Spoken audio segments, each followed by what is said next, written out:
Hello. Thank you everybody for coming out. My name is Kira Azzam. I am the community organizer at Buena Vista United Methodist Church's Community Development Branch in Alameda. And I am also working on an oral histories project coordinated with AMED. So we're working together with GUPS for this event. Hello guys, most of you guys know me already, but my name is Zachariah, and I'm the co-president of GUPS, General Union of Palestine Students, along with Rasmiya Hamouda here, and we've been on campus for over 3 decades now, and this is the part 2 of our weekly event this week, dedicated to commemorating the anniversary of the 30th anniversary of the Shatila massacre. So we're really excited to have you guys here so we can get started with our panelists today.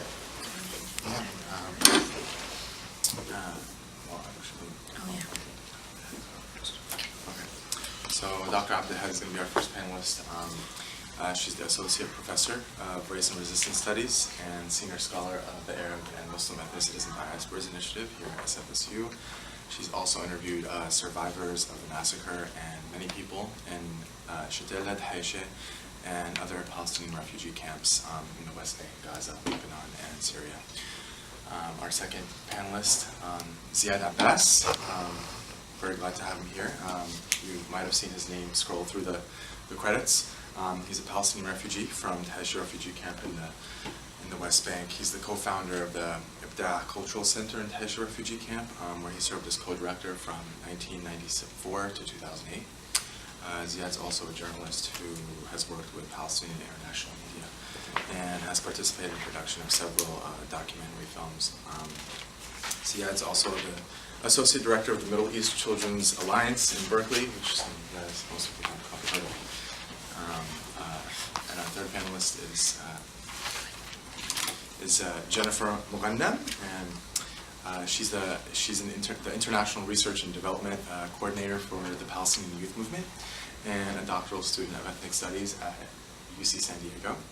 Her activist career actually started at GUPS here at SFSU back in 2004. She received her MA in Middle Eastern Studies at the American University in Beirut in Lebanon, and she spent several years in the Arab world building with Arab youth, very recently as well. Her main research focuses to date have touched on the alliance between the PLO and Lebanese national movement, as well as on the socioeconomic transformations and elite formations in the West Bank post-Oslo. Welcome to all three of you guys. Thank you, and I want to thank GUPS and the Buena Vista Institute for coordinating this with us, and for all of you who are coming. I actually would like us to just take a moment of silence to honor the martyrs of Sabra and Shatila and all the martyrs for freedom.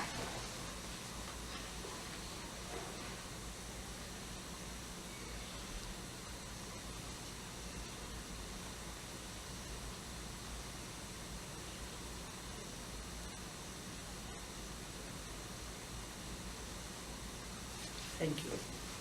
We always start by first seeking permission from the original inhabitants of these lands, the Irani nation and other indigenous people on whose land we're actually meeting today. It's very appropriate when we're talking about Palestine because we are experiencing 2 instances of settler colonialism that affect our peoples and all peoples who are struggling for justice. What I want to do is I'm going to talk just a little bit about what happened in the massacre.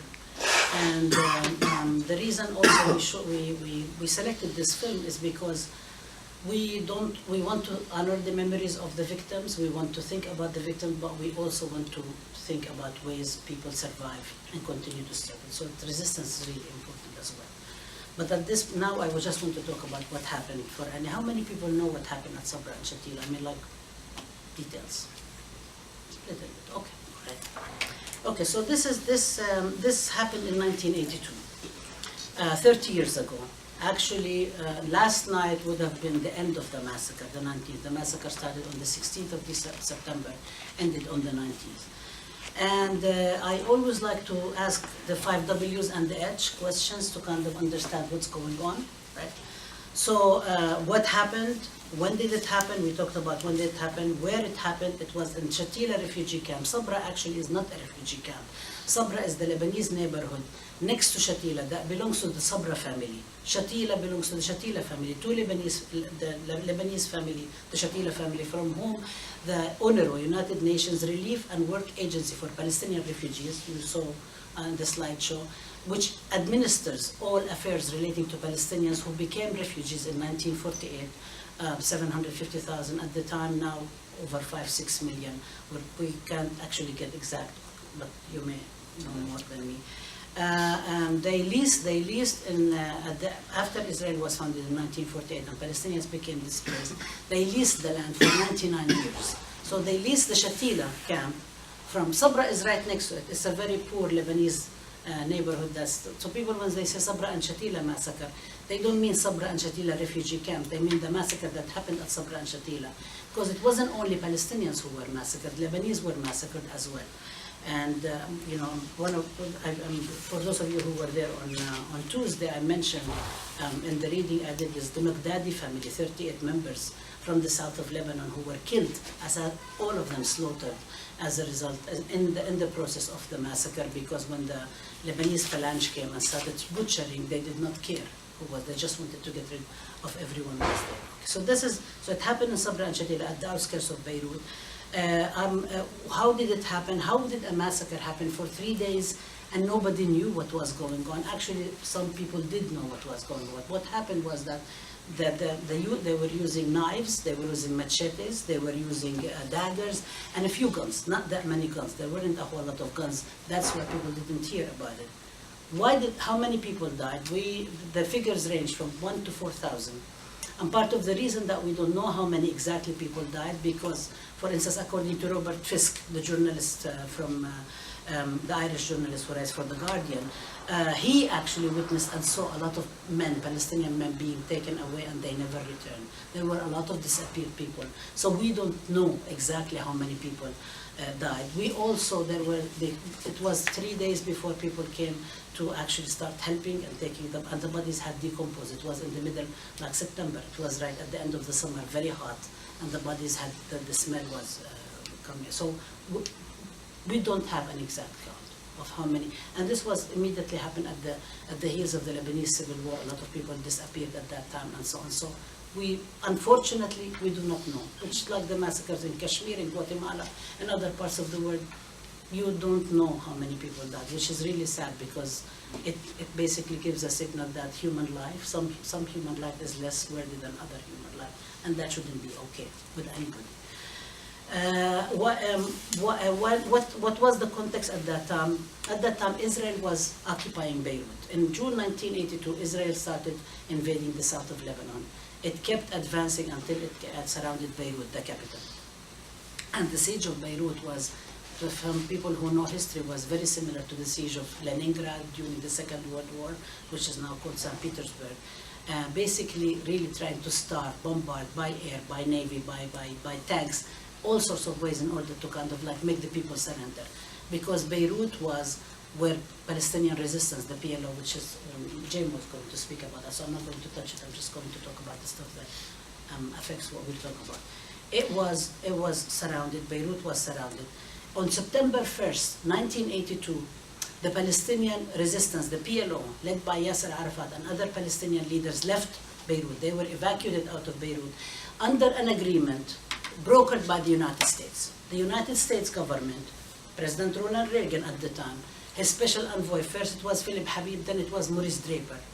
They basically brokered an agreement that the Palestinian fighters would leave Lebanon, would be evacuated to 7 Arab countries. They went all over the world, they were scattered again, on the guarantee that the US forces and multinational forces will protect Palestinian civilians that were left in Beirut, okay, because all the weapons were surrendered and so on. So on September 1st, the Palestinians left. On September 10th, the US withdrew its forces. They were supposed to stay. They withdrew their forces from Beirut. On September 14th, the former, the Lebanese president, who was elected actually under the Israeli control, he was elected during the Israeli occupation of Lebanon, Bashir Gemayel, who was from the Falange Party. The Falange Party is inspired by the fascist party Franco in Spain during before Nazis actually. From the, from the early 30s, late 20s until like the Second World War, and so on. They were inspired by it. They were right-wing Lebanese, mostly made of, the members were all Christians, but not all the Christians in Lebanon were in the Falange. A lot of them were actually allies of the Palestinians. For instance, Jean Sham'on, you saw his name. He's one of the co-directors of the film, married to May Masri, the Palestinian director. Marcel Khalifa, some of you may know, the Lebanese singer. Ziad Rahbani. There is a whole bunch of them, the leader of the Lebanese Communist Party, and so on. I'm sorry, treading on your territory. But they were right-wing Lebanese. They were Christian, but not all the Christians were. A lot of them were with the Palestinian movement and the Lebanese resistance movement. He was assassinated. On September 14th, he was assassinated, Bashir Gemayel. The people who were with him, his militias, the Falange and so on, they wanted to seek revenge. Newly discovered archives, actually, there was a very very informative editorial in the New York Times on September 17th or 16th. I can share it with a lot of those of you who are interested, by a graduate student at Columbia University who has been able to look at the archives of the transcripts between the US and the Israelis at the time. And he goes through the whole, everything that was happening, what they were saying, how the U.S. envoy was telling the Israelis, it's okay, we don't care at the beginning, and then he was saying it's outrageous, and then Ariel Sharon, who was the Israeli quote-unquote defense minister, we call offense minister, the military, who was actually in charge of the whole campaign, said that we need to cleanse Beirut of quote-unquote the terrorists. So again, this is another instance of ethnic cleansing for people to keep in mind as we talk more about Palestine. And they said they wanted to cleanse Beirut of the terrorists. And basically he and his forces were stationed near the Kuwaiti embassy, which is right down the road from Shatila. And he and his forces basically turned on the floodlights.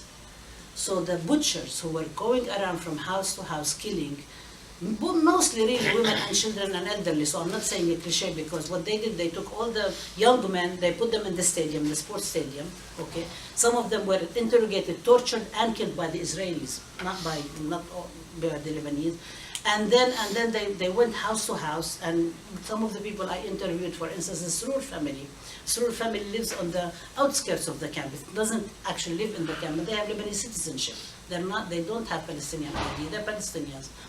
The Falange went in and they killed 6 members of the family, including, and some of you heard Shadia, who was 15 months old, and it was the first time that she ever walked. She walked to her death, basically, and she was shot. Su'ad, his sister, was raped 3 times on checkpoints by the Falange. I mean, it's horrific, the stuff that we can hear about the camp. I don't want to, I want us to kind of think about what happened, how bad, how horrible humans can do to other humans, but I also want us to kind of not only get involved in the sorrow, but to think about what makes these things happen.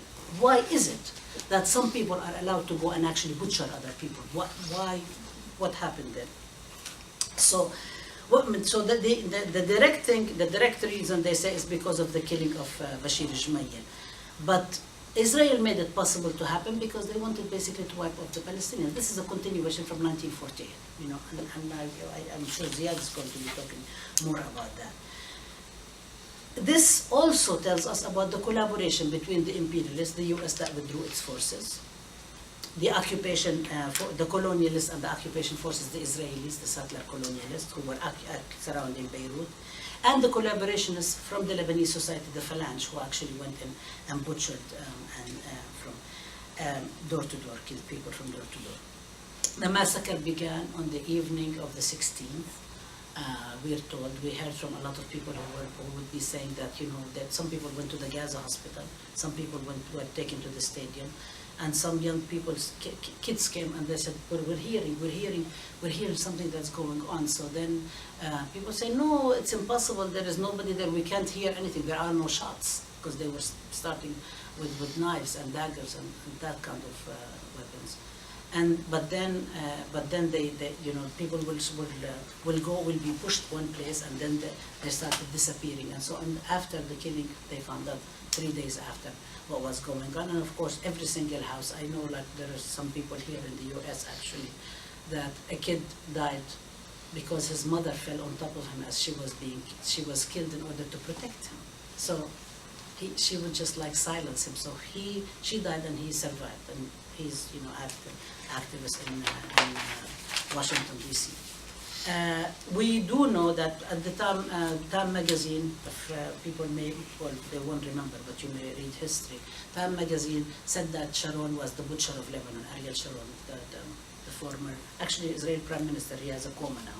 He won't die. He sued Time magazine and said, no, this is libel. You're actually accusing me of something I didn't do.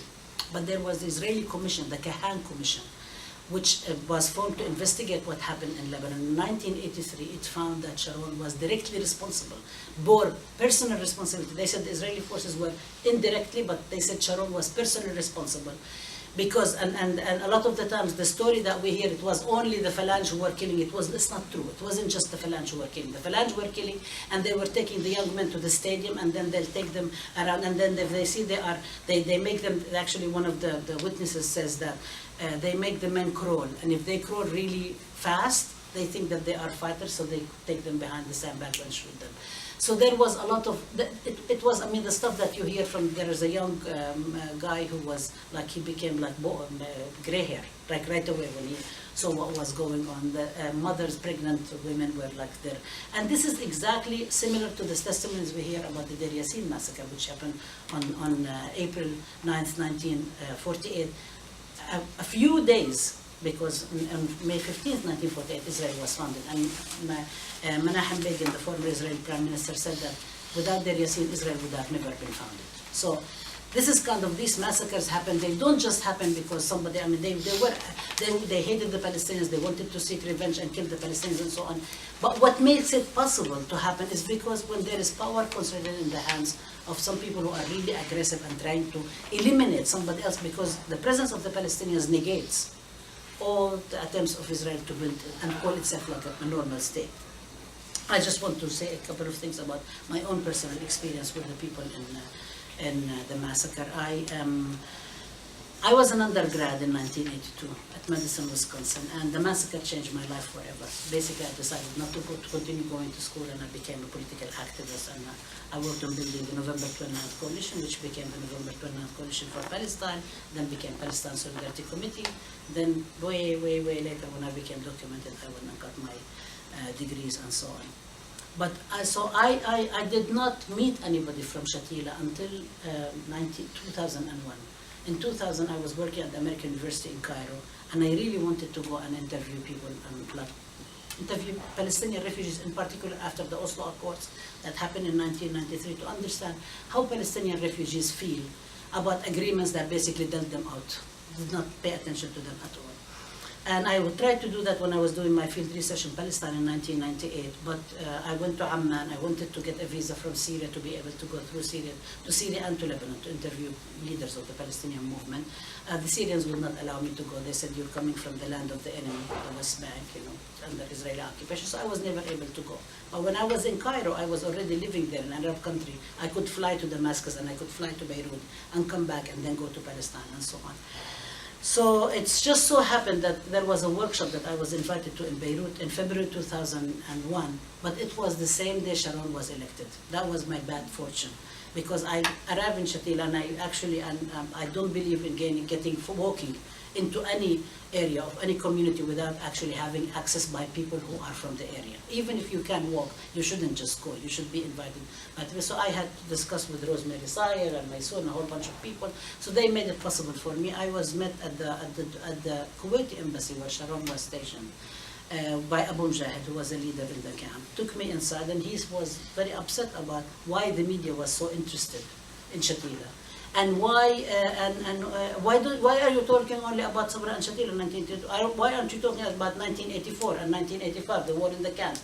And some of you saw the names of all the martyrs of the 1984-85 war in the camps inside the mosque in Shatila. You know, so he was saying that. Then he took me to Nuhad Hamad, who was the head of Najda, which is a social and economic organization for children, and that's where we met the children. Rabia, you know, when we became like he's kind of either like my son or my little brother or something. There is and Muna and Farah and Muhammad Halim, all of them. You know, this like we became really, really close to them, and I was able to interview 55 survivors.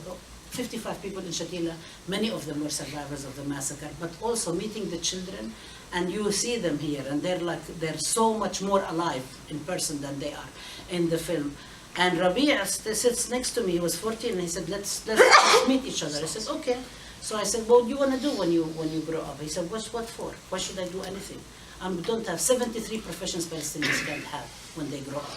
I cannot practice 70. I can be a doctor. I can be a lawyer. I can be, an engineer. I can't be all of these things. So there is no reason for me to go to college. And this is, Mona also mentioned that in the film.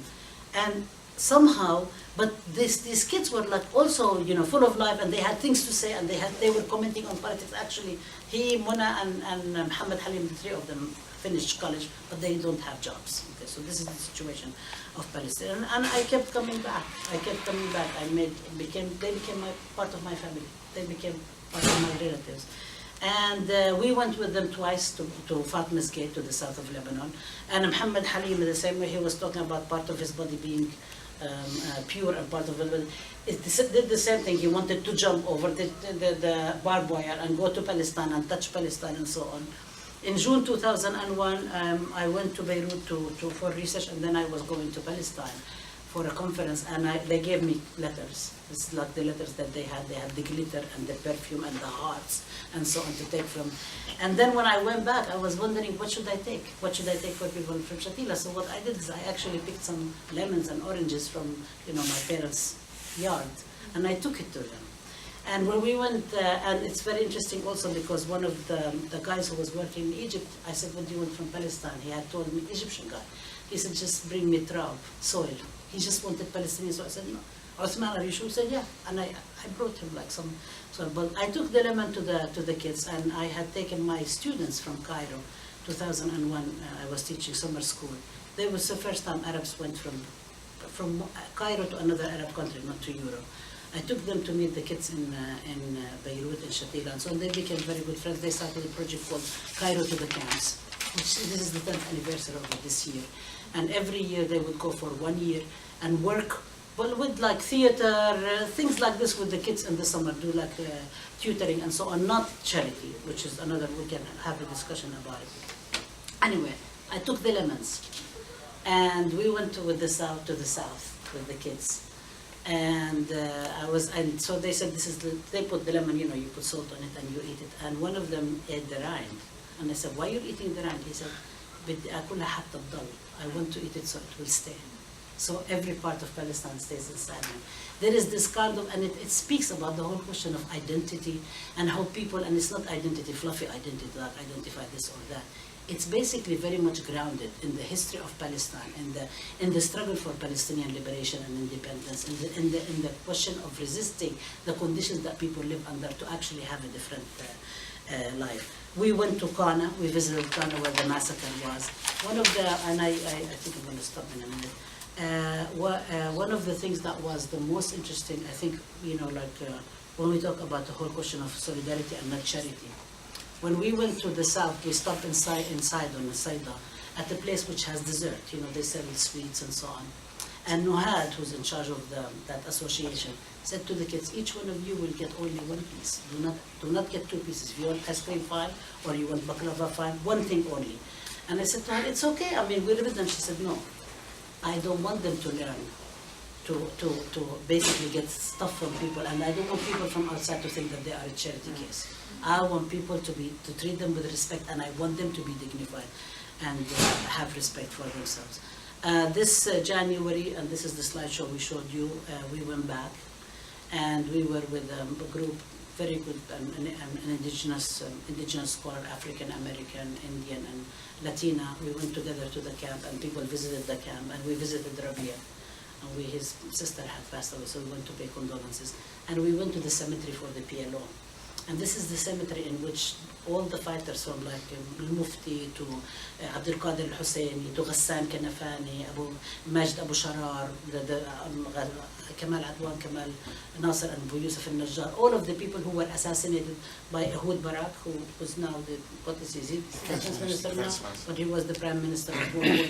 They're buried there, but also there is in the cemetery also the victims of the martyrs of Sabra and Shatila, and of many, including people from the Japanese Red Army, people who have the international fighters who have struggled and fought with the Palestinians. The sad thing is that, and the person who took us was Sana Hussein, who was only an undergrad at the time when I first started, but now she's working on the rebuilding, rehabilitation of the Nahr al-Barid camp, which is in the north, which was destroyed by the Lebanese army, and completely. And she was telling us that even that cemetery, which the PLO actually paid for, it may be moved. It may now, the Lebanese government is saying it needs to be moved somewhere else. So I don't think that this has to do with Palestinian exceptionalism, or because we are just like a special case, or everybody's dumping on the Palestinians and so on. It has to do with geopolitics, it has to do with structures of power. It has to do when the Palestinians were in Lebanon, which Sana''s mother, Hassan, told us, they did not have anything in the camp. And I said, so how come you build? And she said, well, Ijat al-Thawra, the revolution came. When the Palestinian fighters came, Palestinians in the camp felt empowered and felt strong, and they started building. When the Palestinian fighters were forced to evacuate from Beirut, there was nobody to protect the Palestinian civilian population. The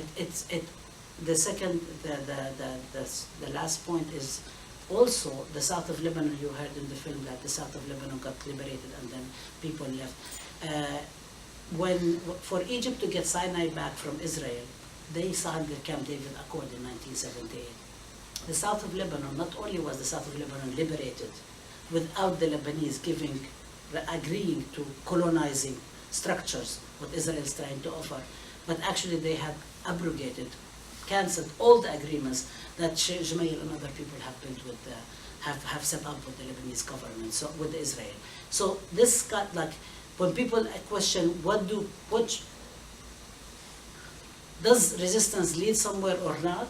Is it only treaties? Peace treaties can be done, but peace treaties can be done if there is structure of forces, balance of forces actually works in your interest. If it does not work for you, then you're going to sign something that continues the colonization and actually legislate and legitimize it.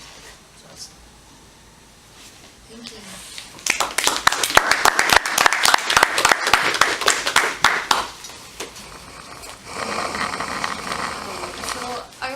Talk a bit about some of the history that brings us to this time period, the massacre. And the first thing I wanted to do or start off with was, I don't know, maybe you guys have your own thoughts about Sabra and Shatila, maybe you haven't heard of it before, maybe you've know a lot about it. But one of the big common misconceptions about the massacre is that it was a Lebanese versus Palestinian massacre, and there is a tendency to have hostility, I think, towards the Lebanese in general. And so I just wanted to talk a little bit about the time period and actually sort of the implications of speaking about it in this way. And what the time period was really looking like at that point. And like Dr. Abdulhadi said, the Israelis were also involved in the massacre in not as direct ways, but the implications of the massacre were actually about power and control and the imperial influence in the region. And what I mean by that is to give sort of a look. So this happened in the middle of the Lebanese Civil War, the massacre, and so I wanted to talk a little bit about what that looked like in Lebanon.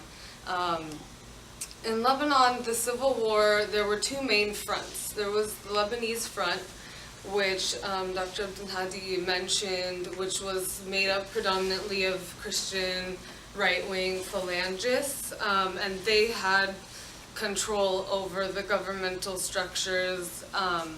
And actually they, like all the parties that were involved in the Lebanese front were Christian parties, but they did have Muslim allies, and these were the rich Muslims that owned a majority of the capital, Lebanese capital. And so they were in favor of a more conservative right-wing position that had relations with the West, the United States and Europe. And then there was the opposition bloc called the Lebanese National Movement. It was a coalition of different organizations, communist parties. There were 3 different communist parties, socialist parties, Syrian and Iraqi nationalist Ba'ath parties. There was a huge range of makeup, but this front, what their goals were was basically to eliminate the sectarian system in Lebanon, which is why you have parties in Lebanon that are based on religious lines, right? That's the sectarian system that is still in place today. And so the Lebanese National Movement was against this and was for a full restructuring of the economic system, and was basically an anti-imperialist, anti-capitalist movement that was receiving support from the Soviet Union at the time. And so these were the 2 different political goals, and that was sort of the root of the Lebanese civil war that was happening at the time. And so moving from that sort of context, I wanted to talk about the PLO's role in Lebanon at the time. So the PLO was exiled from Jordan and relocated to Lebanon in 1970. It was there in Lebanon for 12 years. It was based in Lebanon, and a lot of people say that this was its peak. And so the PLO, when they arrived in Lebanon, they reached agreements that they would be in control of the refugee camps, that the Lebanese would no longer police the camps, and that they would have full control. Like, those are Palestinian territories that are run by the PLO. Does everyone know what the PLO is? It's the Palestine Liberation Organization, and it's basically an umbrella of all of the Palestinian parties except for Hamas and Islamic Jihad, which didn't exist at the time. And so they basically, when they came into the country, they were controlling the refugee camps, and they had already started military trainings and operations against Israel from Lebanon. And when they arrived, they partnered with the Lebanese National Movement. And so this is sort of where I want to dispel this idea that there's a Lebanese versus Palestinian tendency in Lebanon. It actually is a much larger and more structural opposition, which is not all Lebanese, but it's the Lebanese that are coming from an orientation of being the puppets of imperialism, of wanting to promote the Western agenda. And so when they were working together, they came together and they had a joint leadership, and they participated in joint actions. A lot of what brought them together at the time were, and so there were the PLO was an umbrella of a bunch of different ideologies and political orientations, and so was the Lebanese National Movement. But some of the foundational principles that they allied on was Arab unity, Arab nationalism, and anti-Zionism. That was a big part of the struggle. So in a sense, when you talk to people from that time period, they'll tell you we weren't just fighting a civil war. Like, those days were not a Lebanese war, we were fighting Zionism, and we wanted to destruct Israel because Israel is the problem in the region. It's not the right-wing parties in Lebanon, it's this larger structural problem that's infecting, or even the disease, right, of the entire region. And so they'll tell you things like, we joined the Fida'in, the guerrilla fighters, because we wanted to get rid of Israel for Lebanon. And that the struggle for Palestine is not just a Palestinian struggle, but that it's a struggle that affects the whole region and more broadly the world. And so what you found back in that time was that there's actually a lot of Lebanese that joined the Palestinian parties. Actually, in the research that I did on this topic, I think every single Lebanese person I interviewed, except one or two, was at some point in a Palestinian faction. Whether it was the PFLP or Fatah or DFLP, yeah.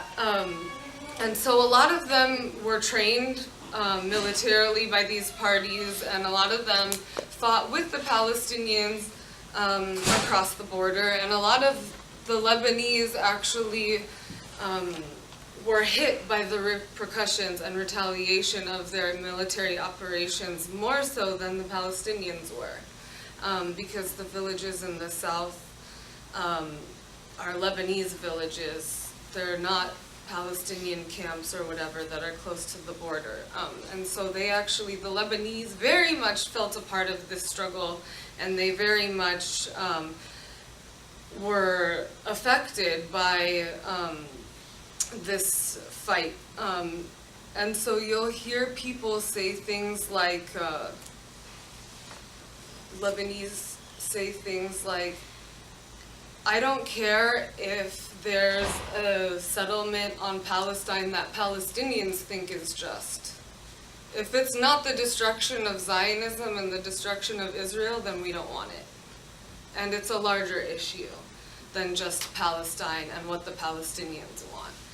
And so there was this really deep connection toward the Palestinian, or the liberation of Palestine, that was not isolated from the rest of the region, which I think that narrative also is repeated a lot, especially now that the Arabs sold us out, the Arabs left us, whatever. And we can talk about government versus people, but I just want to make it clear that that wasn't the case. That the reason why Arabs sold us out is because governments are actually puppets of the West, not because the people don't want anything to do with Palestine. So that's sort of the main point here. And then if I could just talk a little bit about so economics played a big role in this time period. Upon the outbreak of the Civil War, the Lebanese were in a situation that was so bad in every sector that it was almost inevitable that something was going to erupt, and so they were planning these two different, the national movement was planning their front, and it was actually very strong and almost ready to take over Lebanon for a period of time in the 70s. And so I just wanted to talk about Palestinians in Lebanon during this time. People, I think, always think of the Palestinians in Lebanon as of always being in this terrible situation and always, not being able to work and always being poor and being racialized and all these different issues. But during this time period when the PLO was based in Lebanon, they actually built a lot of infrastructure within the country, within the camps. The Palestinians were able to be employed, they were able to reach services, they were able to share their experiences, help with other orphans or refugees. Everyone had a role. And so it was actually a really flourishing and uplifting period of time for the Palestinians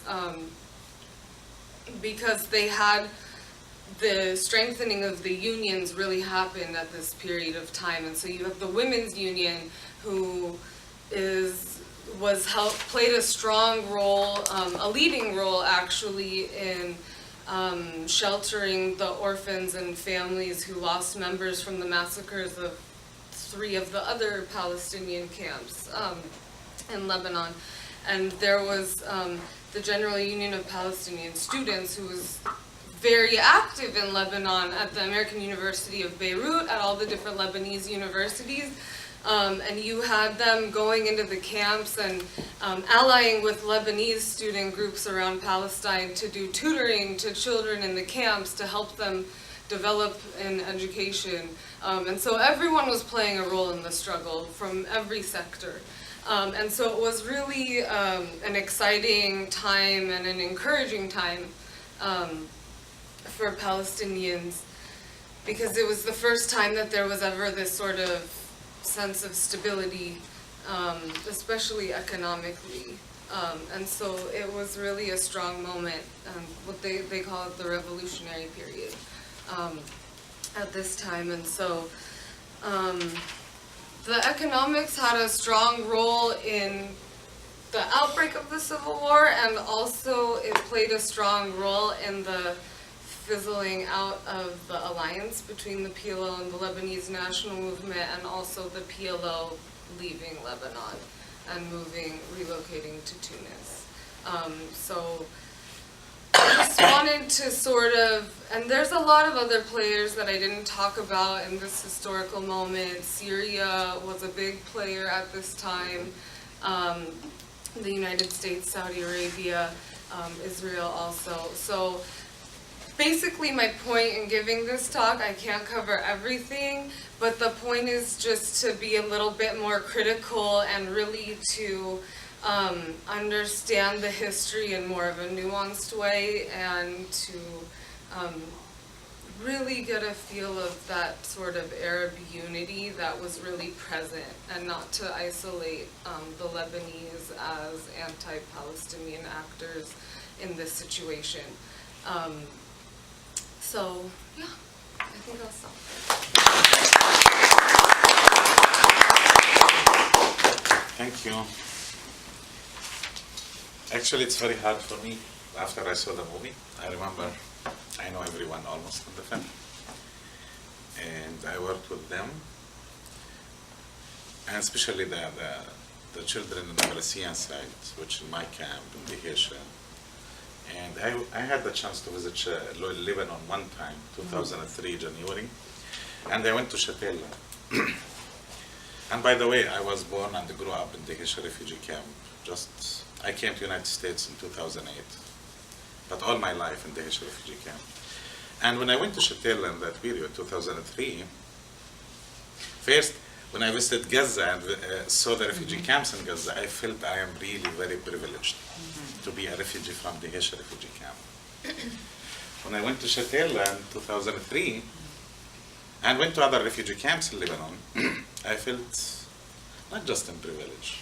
My camp, it's really 5 stars. Yeah. The Diasporas refugee camp where I live, it's 5 stars comparing the other refugee camp. And I remember the last day before I left, we were in Shatila, at Fal Sumut, we had dinner, and they asked me to speak. So I told them, I'm so sorry guys, but I am really privileged to be from the Diaspora. And all of them, they're looking at me like, we are refugees the same, we grew up in refugee camps. But sometimes when you compare your reality with other people, even they are your brothers and sisters, you feel the differences. And here I'm speaking about the Diaspora, it's not because the Israeli occupation is good in the Diaspora. No, I don't want to speak that much about the Diaspora. But the Diaspora suffered a lot, at least I can say, and the Diaspora until maybe 95, it's a pioneering camp it was a pioneering camp for struggle against the Israeli occupation. And before the first Intifada started, we had our own Intifada since the end of 70s.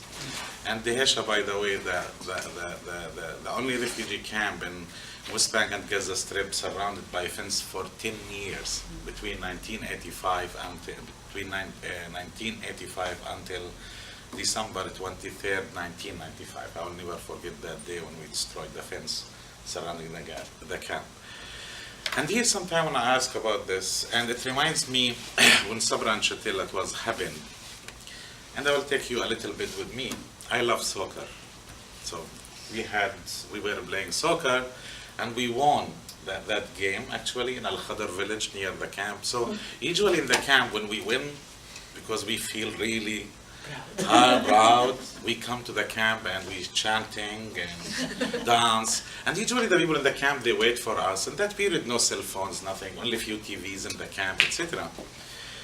And actually, I wrote this 2 days ago. I'm writing something for Mecca, and I was writing about that. When we arrived to the camp, no one is waiting for us. And it was 19th, actually. 20th, so. 20th, and we didn't know, the news didn't come like in a very strong way, but the people, they are like, and there were a guy like came to us, shame on you, عيب عليكم يعني, شو بتسووا? What? We are winning. And he shut us down. You don't know about the massacre? And we shifted, like that day actually shifted us a lot. And the fact shifted us not because what happened just in Sabra and Shatila, because we are refugees in the refugee camp. You start expecting inside your mind what will happen to you. And since that day, actually, I was like 17, 18 years old, and I was asking my mom and my brother and my uncle, what the hell is going on? How come this is happening? Of course, we watched the news first in Channel 6, in the Jordanian TV in English, and the French, we didn't understand anything, but we saw the footages. And the footage was really enough. And I will never forget that announcer in the Jordanian TV, she was weeping when she was reading the news in English. This is like in the history. But when I go back to the history, and later I thought about it, if we go to this world where catastrophes happen, or wars and conflict, and let us go a little bit, we will find the refugee camps all the time targeted. Let us go to South Africa, for example, the townships in South Africa, Soweto. Right? It's easy target all the time for the oppressors or the occupation, etc. Rwanda, how many refugee camps attacked in Rwanda? Congo, only a few years ago actually. And Congo, in Afghanistan, here, not far from here. And Palestinian refugee camp, there is a history. I will not go like counting. Tel Za'atar in 1976 by the Syrian in that period. And we have Nahr al-Barid, and we have al-Badawi, we have Jordan in 1970, Black September, and most of it, it's around refugee camps and related to refugee camps. And here we are commemorating Sabra and Shatila, and today actually, these days, so far, 400 Palestinians killed in Syria. Of course, there are tens of thousands of Syrians they were killed. But Yarmouk refugee camp right now is under big attack these days. And when you think about it sometimes, it's like the same question I was asking when Sabra and Shatila happened, still it's continuous and targeting the refugees, and not necessarily just the Palestinians. I speak in different parts of the world. And by the way, the international community, they are not like surprised. They are aware of that. What happened in Sabra Shatila, it was clear, it was a plan. Not just the attack on Beirut. And if you go, actually these days, many reports coming, and today, it came in Arabic actually. One of the Israeli soldiers, he spoke last 2 days, 3 days. It's published in Ha'arts, if anyone saw that. If you go to Ha'arts, I have it in Arabic actually, and was reading it, I can't translate it, but it's something unbelievable. And here it's not the Fallujah who did the massacre actually. Israel is part of it. They are responsible about this massacre. And the United States of America responsible. Because the massacre in Sabra and Shatila didn't start in that minute. The massacre started when they decided to attack Beirut and empty the Palestinian, destroyed PLO, and destroyed the Palestinian fighters. And not just because Palestinian fighters, they were just struggling for Palestine. Because the Palestinian fighters and the military camps belonged to the Palestinian, they were hosting many fighters from all over the world. They are like other fighters coming from Latin America, Nicaragua, Ireland, Kurdish. They are Kurdish, they were jailed in Ansar 3 and they were killed in 1982. They are Pakistani. There are many movements in that world. And the attack on the Palestinian liberation movement, actually, in that period, it was to end this, because in a way or another, I can say Palestinian liberation movement in that period, until that period, they were playing big role leading the other liberation movements in the world and offered them the resources, etc. So I will say it, Sabra and Shatila, it's something like, it's not just an event in this history, and I can say it like even inside ourselves, still it's such kind of a threat inside us, where we will never, not just forget it, all the time I expect that. I have it in my imagination. Right now, I can say, which I imagined that long time ago, where the settlers from Hebron, which the most radical settlers, I can say, in West Bank, in any moment maybe they will enter our refugee camp and they will do a massacre. And like what they did in the 94, sorry. February 94, Ramadan. In that period when they killed 30 Palestinians when they were praying early morning. He killed, and he was actually the first, what they call it, suicide bomber, because he decided to kill. And he was born and grew up in Brooklyn. So this is something like still, and don't forget Jenin. Jenin's not that much far.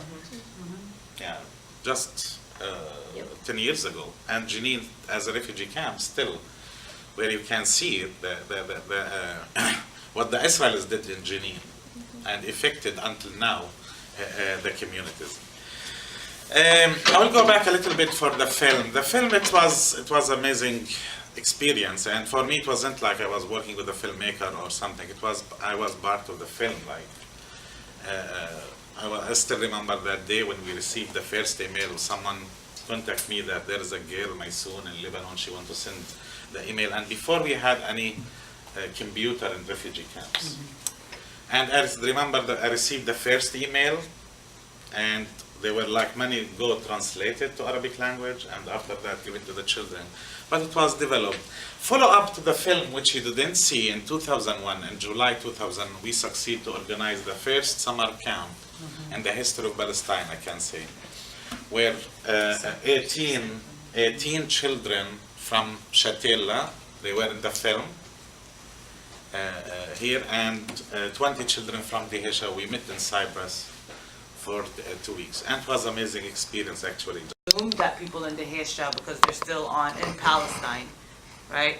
That there's still more of a sense of home, like, right? The material conditions are different physically, right? And I'm not talking about economically, right? And how that could impact the status of a camp versus people who are geographically further out. Does that make sense? Yeah, I understand. Yeah.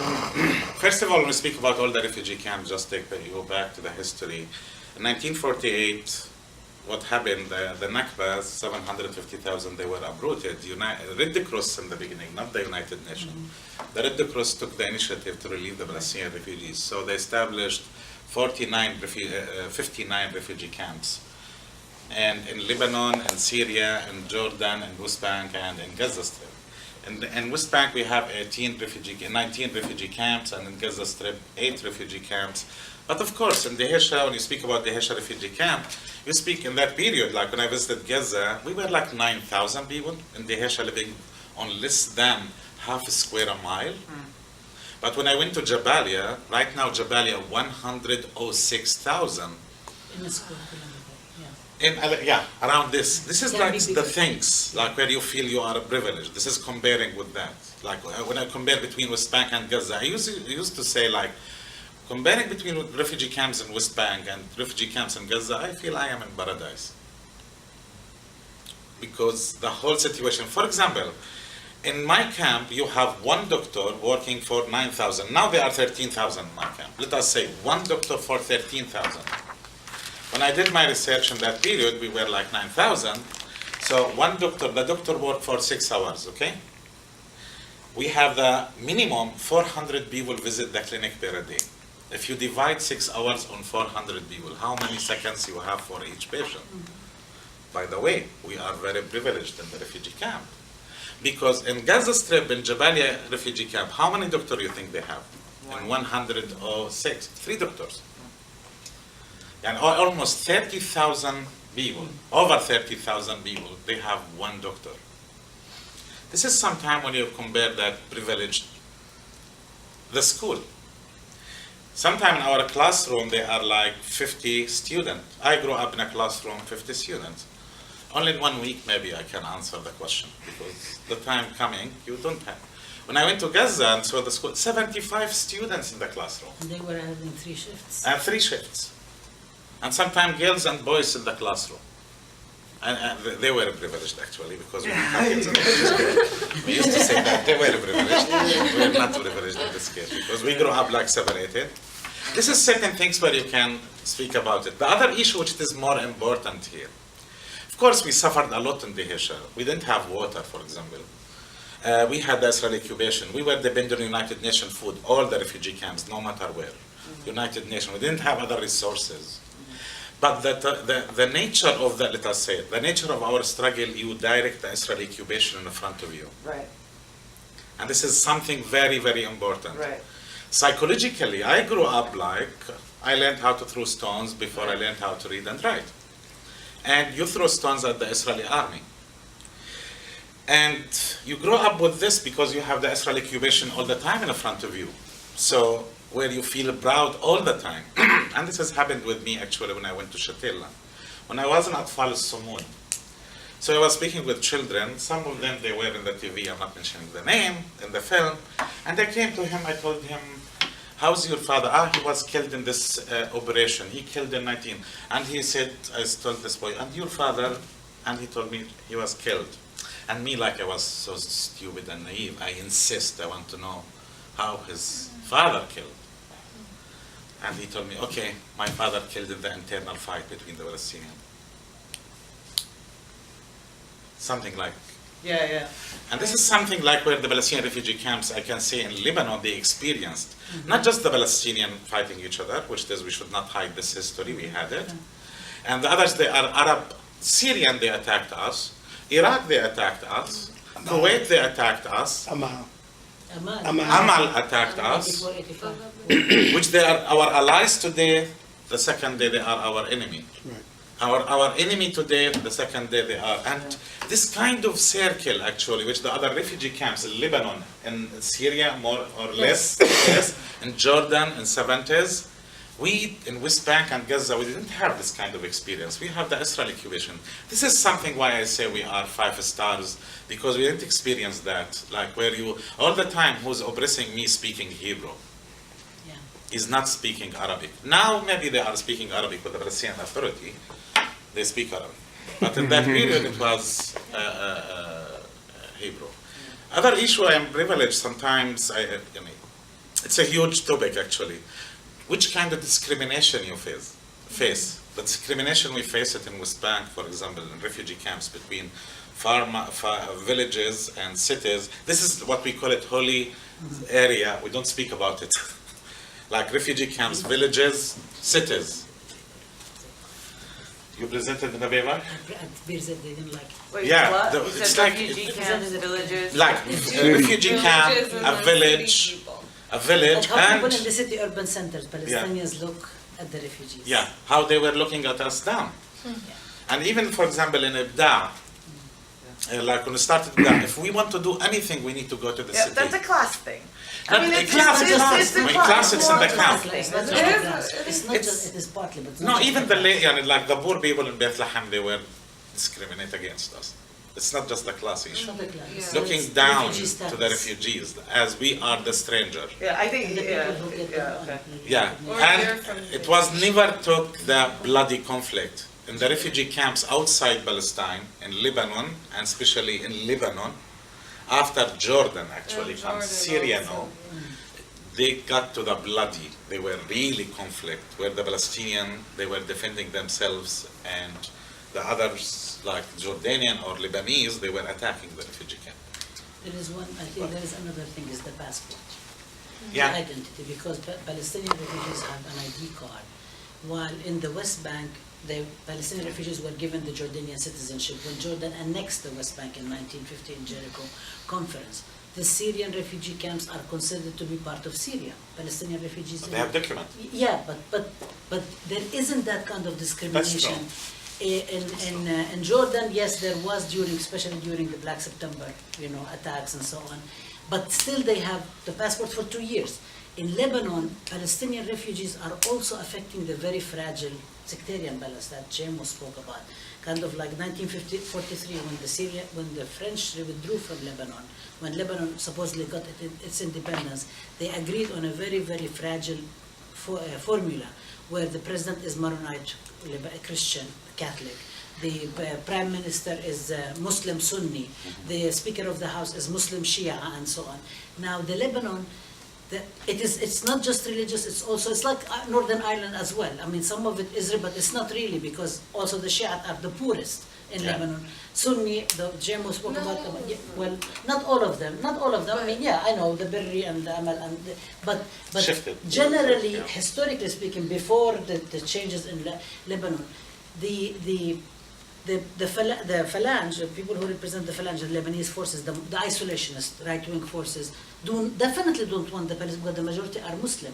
There is even differences in refugee camps, because if you go to Mar Elias refugee camp in Beirut, which was helped by missionaries, because they brought Christian Palestinians in there and so on, not because the Palestinian, there is a lot of resistance fighters in it. It's actually much better off. You can see that the roads are paved, the houses are much nicer. Shatila is like horrible. I mean, horrible. Ain al-Hilwa is surrounded by the Lebanese army all the time. The kids in Shatila love Ain al-Hilwa. Why? Because there is self-determination on the space of the camp, even though it's surrounded. But Shatila, everyone can come and rent. Everybody and their cousin from around the world is in Shatila. So there is that thing about the ability to actually move around and be able to kind of get out of the camp and so on. There is no difference in the accent in the West Bank between a person who lives in the refugee camp and who doesn't. But there is something, it's not just class, there is something about refugee. On one hand, it's a symbol of Palestinian disposition and thus sort of like a epitome of resistance and so on. On the other hand, it's also the people who've been dispossessed, who have the ID card, who receive rations from the United Nations. So there is like one. I mean, I think I totally see that, but I also think there is a piece that's rooted in class, right? Because the refugees were. I mean, what causes that interaction, right? That's a social construct, right? Like, what causes the interaction between the way someone from the village would view someone from the refugee? Because automatically they're a refugee, or there's some social construct that happened. Right? Yeah. Does that make sense? There is something about the identity piece. Yeah. So it's not just pure class. I mean, it's not just pure, but in a Marxist notion. It's much you more. can't take it 100% in that way, because sometimes even for me, like for example, even when we were in jail, let us say it in a different way, and in certain ways, sometimes you feel the racism even inside, like between refugees and non-refugees in a certain way. And sometimes I'm saying this because now this is the fact, this is the reality. And now the oppression you have it's different a little. The oppression in the first Intifada actually melted a lot, destroyed a lot of barriers between classes and people get together, etc. in the first Intifada. But still, and I remember my brother, he was in love with a girl from a town near us, and he went to ask for her hand. They said, no, you are a refugee. This is like a symbol, and they are simple people. They are not rich or etc. I say it like, this is for example, I say. I think it's the passport thing, right? There's privilege of passport. Stigma. There is a stigma. But other point, just the last point. When the Palestinian Authority, this is important, the Palestinian Authority, they came during the election to 1996, the first election. We didn't participate in the election. We don't need election. And we start calling the Palestinian Authority, and this is the first time actually we were facing certain kind of challenge with the Palestinian Authority. This is the people coming from outside. And by the way, we are refugees in West Bank, in refugee camps, but we deal with the Palestinian Authority as a host country. We deal with even with the Palestinian Authority. And we as refugee camps in West Bank and Gaza Strip, we deal with the Palestinian Authority as a host country like any other country. This is Palestine, part of our land, but we are here temporary. We want to return back to our villages. Done. Sorry. but I felt it's important to say I it. just want to say, I actually did a lot of interviews with Palestinian refugees in the West Bank, in Nablus in particular, and a lot of the stuff, came up. The whole question of stigma, marriage is also. No, the question, I think the most interesting question that you asked was this idea of home. Like feeling at home. And it's really interesting, like I've spent a lot of time in all the host countries. I haven't been to Gaza. But it's really interesting when you hear young people, I mean, I spent most of my time with young people, but talking about their camp and that really being their home, and talking about the liberation of Palestine, but not really knowing what that's going to mean for them.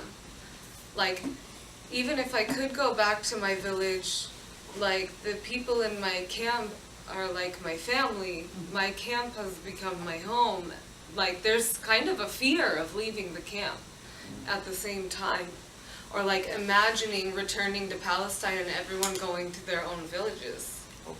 So like and it's, in any material conditions, you can hear this narrative come out, like there's really,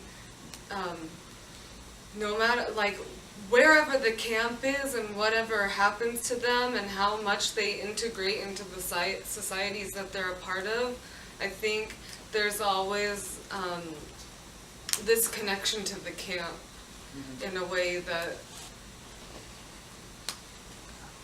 is different from, I think, a lot of other homes or settings. It's definitely a political thing, right? It's like a political identity. Oh yeah. Because it's the only thing that, but there is, Well, I it's think it's, symbolizing. in Shatila, when I interviewed, none of the children said, I'm from Shatila.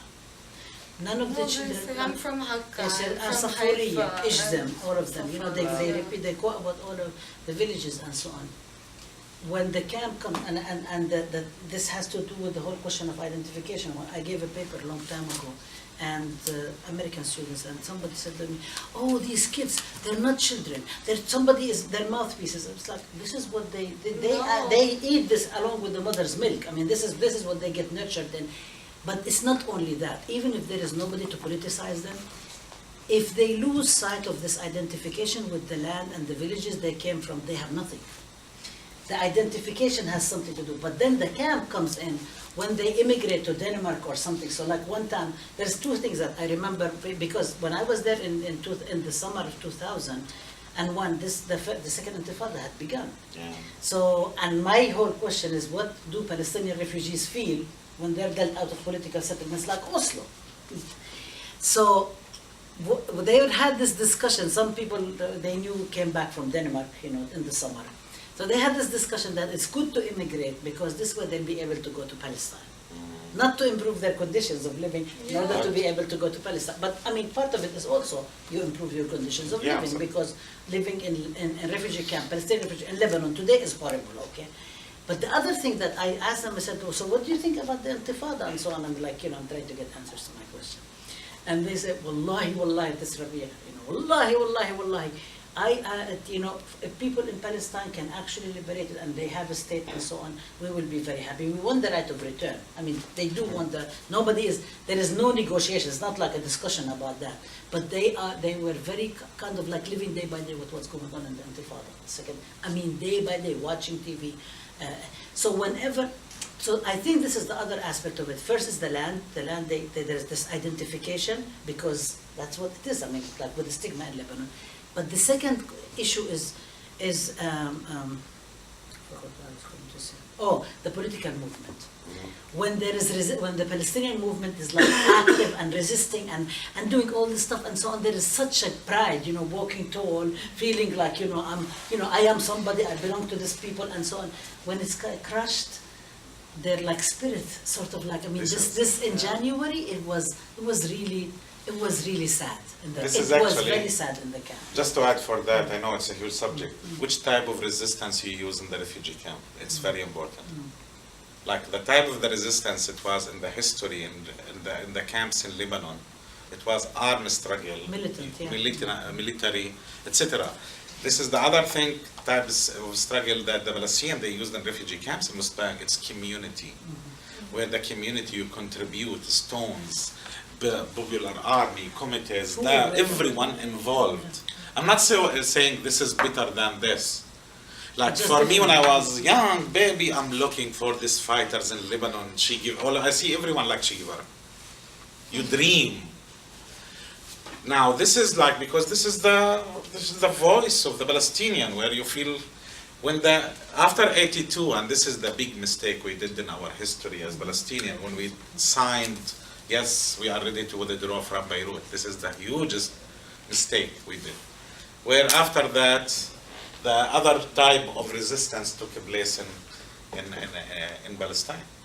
And this is one of the reasons the massacre was happened, that we accept to withdraw. And we trusted the American. And even other leaders, they were saying, no, don't leave, don't leave. Anyway, it's a huge subject. I mean, that's like, I'm going to stop talking, but somebody else should talk.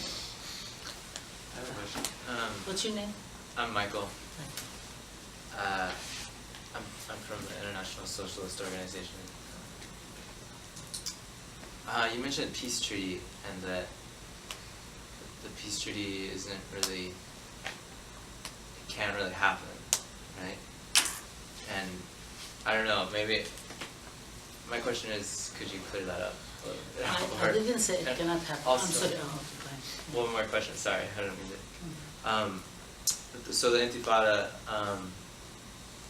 I'm not completely clear on Intifada. That's like a rebellion, Uprising. correct? Like, or a Shaking off. Well, that's a very loaded question. like a Especially moment for, of popular resistance, or like, Popular resistance, uprising. Yeah. and is it a method of liberation for the Palestinian people? That's, I'll talk about this. I wasn't saying that peace treaty, that political treaties cannot happen. They can happen, and I think they happen, for instance, in El Salvador. When the struggle is at a standstill, this is it kind of like stagnant. Nobody can overpower anybody. There is a balance of forces that is that equilibrium at that particular point. The only way you can resolve it is if you have a peace treaty. I'm talking from the vantage point of the people who are oppressed. Okay, the only way you can accomplish something. This is what happened with the Algerians in 1962. If you go back and read the history of the Algerian movement, and when Fanon and other people were like negotiating at the United Nations, the only reason they were able to negotiate at the United Nations because they were giving the French hell, and the French could not breathe. Same thing with Vietnam in 1975. Okay, I mean they had to do the round table. You know, like the whole discussion about what shape of the table and so on. The Vietnamese could impose that because they were giving the Americans hell. And there was a movement here that was supporting the struggle of the Vietnamese. Okay. So, but what happened with the Palestinians was different. The Oslo Accord was totally different than what happened in other cases. So you cannot say it's the same exactly treaty. What happened with the Oslo Accord, the Soviet Union, the social camp had been destroyed in 1989, 90. No more deterrent. Whether they are like totally supportive, not supportive, whatever, there is no deterrent. There was a unipolar word at that time. The Palestinians were already kicked out of Kuwait. Arab Gulf countries had stopped any kind of funding for the Palestinians. Not that the revolution needs funding, but the Palestinian movement had always lived on petrodollars. So, I mean, especially the mainstream. I'm not talking about all the like sort of like the more militant. Or the left. I'm talking about Yasser Arafat, and the leadership of the PLO was very much living on the petrodollars and so on. They could not do without them because they could not be funding their fighters. They couldn't be doing any of the stuff. So they were basically bankrupt. In 1987, with the quote-unquote first Palestinian Intifada, I hate first and second, but we talk about it as sort of like to just like refer to it, but because there have been uprisings all the time. There was in 1917, 29, and like even in the 20th century, 36, there is always uprisings, but like somebody said, named and coined 1987, the first uprising, and it becomes the best uprising, and everything else is. I have a problem with that kind of historical analysis, but leave it at that. But this is kind of like, so they, in 1987, Hamas was founded. Hamas came, the Islamic resistance movement, was founded immediately, exactly when the Intifada began, December 1987, exactly at the same time. So Arafat and Fatah party, the main party in the PLO, were being threatened also. So there were the objective conditions of the Palestinian movement, and they had already was in Tunis, and they had already assassinated, no, they hadn't assassinated Abu Jihad yet, he was going to be assassinated later on, but Arafat was in Tunis, very far away from Palestine. There was things happening inside that he did not have very much control of, and so on. And we know now from the archival records that it wasn't really all of Fatah. It wasn't, Abu Jihad wasn't part of this whole discussion. Abu Mazen, Mahmoud Abbas, was doing this back corridor kind of like deals, secret deals with Israel way earlier than 1992-93 when we started smelling it. Because in 91 there was the Madrid conference where the Palestinians from the inside came, but they were approved by the PLO. Haider Abdel Shafi and Hanan Ashawi and so on. But they were already making all these secret deals. And if you even don't know any of the details, set all that aside and think about it. Somebody who's completely oppressed, and somebody who has their shoe on your neck, their boots on your neck, and the gun is pointing towards you and so on, what sort of like choice are you going to do?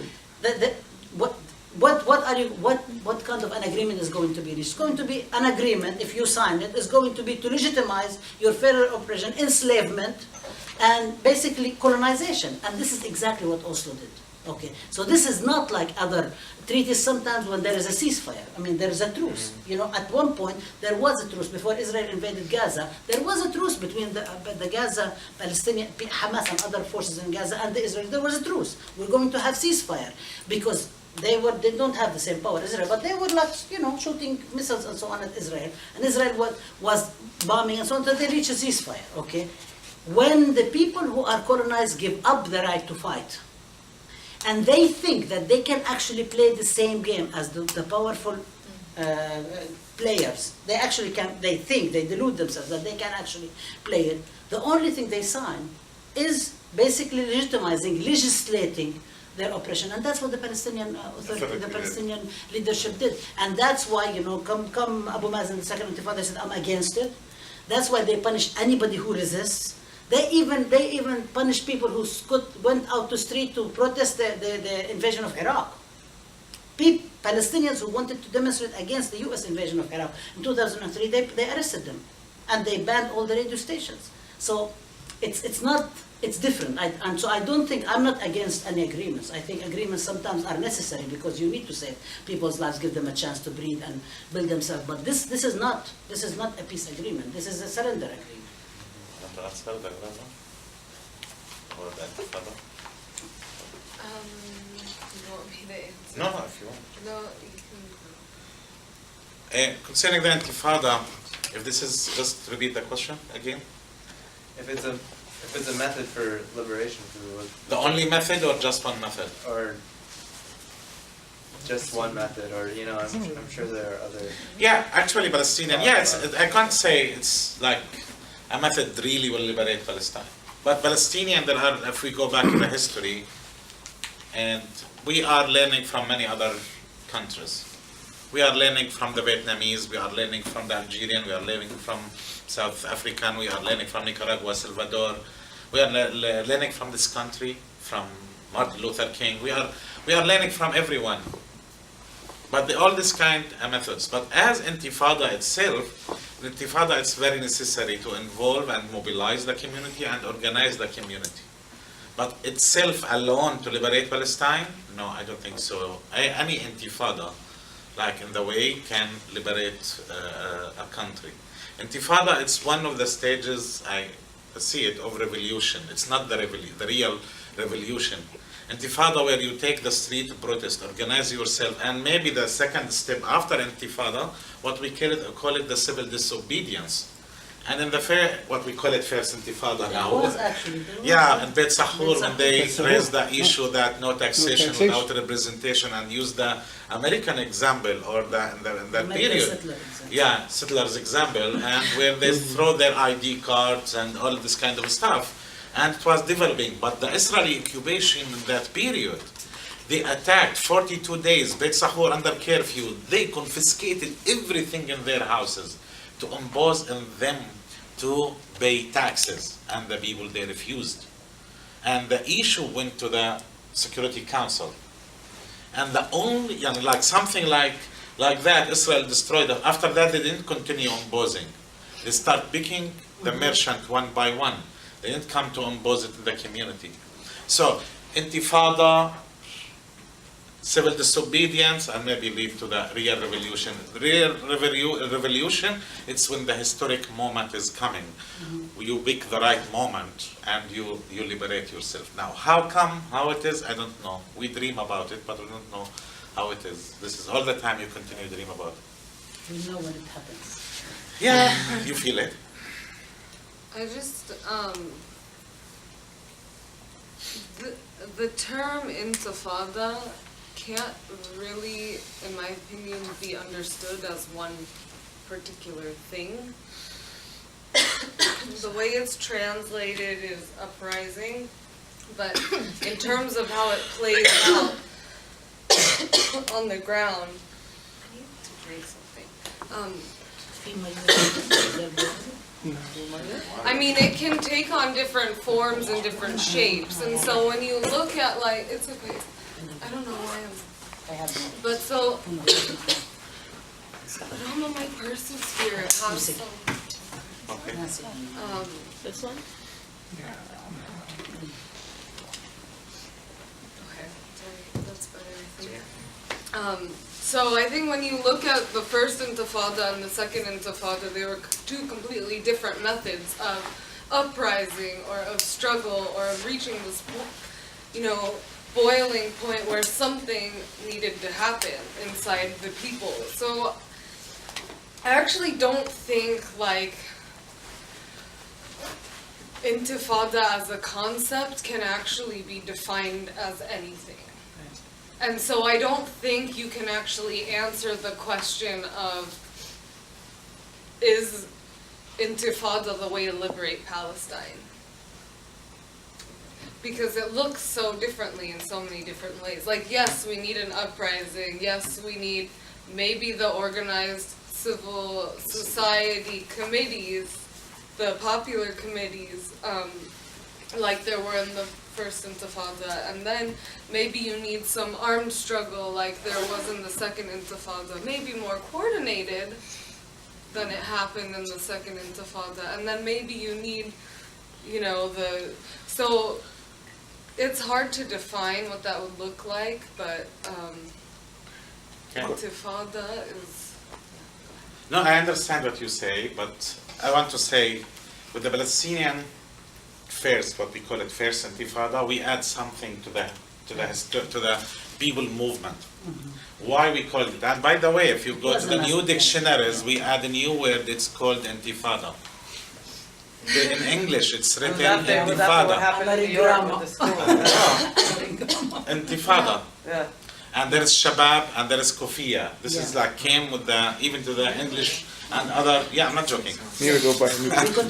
Yeah. Now, why we say like the intifada? Why we say intifada? And here, just I want to add one thing for what you said. One of the main problem in the first intifada, when the leaflets, here it's the leaflet, it's the one, the unified leadership leaflet, where the main political factions sit down, write a political and the program, and they distribute it everywhere, of course, underground, etc. When they start sending it to Tunis first to see it, and they write their notes, and it was started after the number 11. And after the deportation of the first leadership of the unified national leadership. command. Yeah, exactly. Now, why it's intifada? There is one thing. Why they start consider it, and we start calling it intifada. When every day at 11 o'clock, because first of all, the leaflet organized the whole community in Gaza Strip, and every day at 11 o'clock or at 12 o'clock, it depends on that period, you hear 12 o'clock, 5 to 12, you hear only the doors knocked, all the merchants closed, all the streets closed, everything closed. No matter where you go, which city, which village, only the pharmacies. Each city has one pharmacy open. And this is when the whole community organized around that. You have certain kind of program, the whole community follow this program. This is like the moment where, and the first actually general strike happened in Palestine. It was December 22, 1987, when 1948 and West Bank and Gaza Strip and it came together, and it was a strike. There was a strike in 36. No, the Yeah, main yeah. strike of After- this. Intifada. I speak about 87. No, we had 6 months. Actually, there was It's the in longest strike in 1917 the there was history a in the Arab big world. strike. Remember for the class. Ghassan Kanafani, 36. Yeah, this is the. But also, I think what, what the class was, you mentioned class, what was really interesting is that the merchants then decided to put their lot with the people in the refugee camps, with the workers, with everybody together, and the Israelis would come, and I know they did it, they break the locks on the stores and they open them, thinking that somebody's going to go loot. And the welders, at night, al-Haddadin, they would get up at night and they'll weld the stores again. I mean, it was really a mass move, but because people were susceptible, people were ready to come. There has been so much organizing built. It's kind of like, you say about the Arab revolutions. Are they revolutions? Are they uprising? Are they just some protests? Is there a counter-revolution? It doesn't matter what you call it. I mean, because we need to first agree with the definition. What do we mean by certain things? What do we mean by revolution? And then say, do these conditions fit what we mean? But it was really mass. It was mass. Everybody participated, and people have been building for a very long time. When school teachers, the Israelis closed all the schools, people started teaching in homes, popular education. But we're not going to let our children go. And the children participate. Children don't like to go to school. Generally, they like to, play hooky. Right. They wanted to go to school, and I remember, even the second Intifada too, my nieces and nephews, we don't want to become ignorant, we want to learn, because the Israelis want us to become ignorant, we're not going to become ignorant. So there is this kind of consciousness that rises, and it rises exponentially. It doesn't just rise little bit. When this happens, it's an amazing moment of everybody coming together. I think the problem with the second Intifada as opposed to the first one is that now the enemy is not as defined as the first one. The second Intifada you had, the first one, even people in the PLO who may not have wanted this such, and by the way, there was also armed struggle in the first Intifada. Everybody says it was peaceful. No, it wasn't guns. There were people there. But the PLO could not, Arafat and company could not actually say anything to undermine it. They were cooking Oslo, but they couldn't. With the second one, it was very clear that there was a rift in the Palestinian political camp, at least the Palestinian representation, between those who were for resistance and those who were against it. And now you kind of it becomes much harder when you have within the people this kind of this unity. It becomes much harder because a lot of people will say, yeah, but they're our people. They were displaced outside. They came inside. Look at them. They're trying to get us something from the UN or whatever. It's much harder. It's much harder because the consciousness, it requires much more.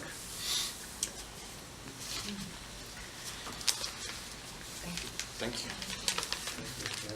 Thanks everyone for coming out tonight, and we will keep you posted. Maybe we should make a sign-up list and keep you guys posted on future events during the semester. Thank you.